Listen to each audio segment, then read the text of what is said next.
嗨，大家好，我是小李。现在去修一台洗衣机，用户说不工作，现在去看一下是什么问题。就是这一台洗衣机，用户说不工作，现在开电源，调到单脱水，按启动，显示 E3 报警。现在把工作台拆开。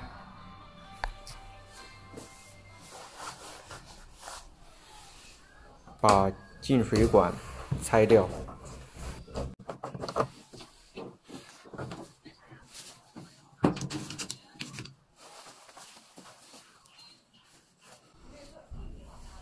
把工作台四周的4颗螺丝拆掉，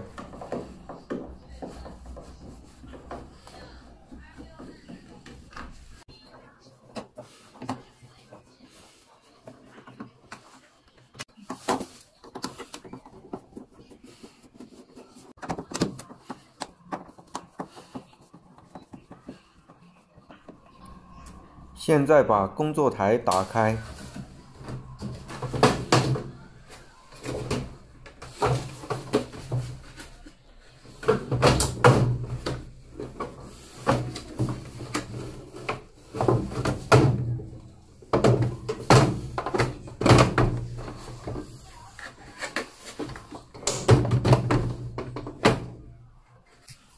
，E3报警，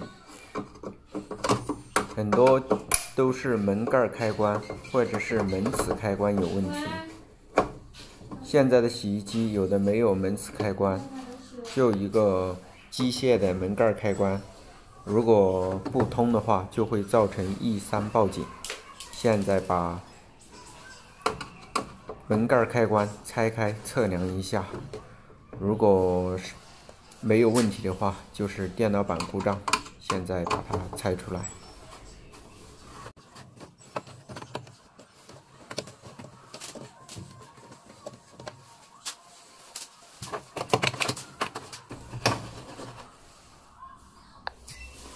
现在把门盖安全开关拆下来。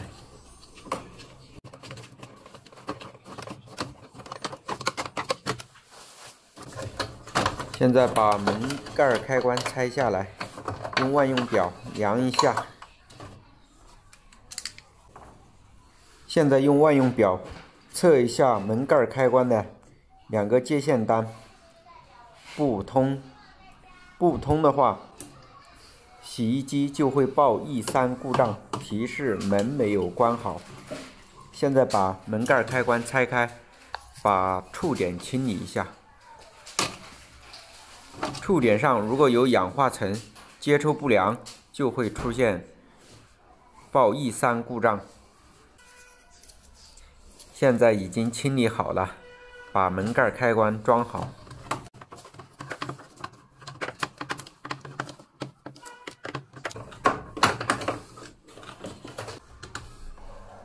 现在把门盖开关装回原来的位置上面。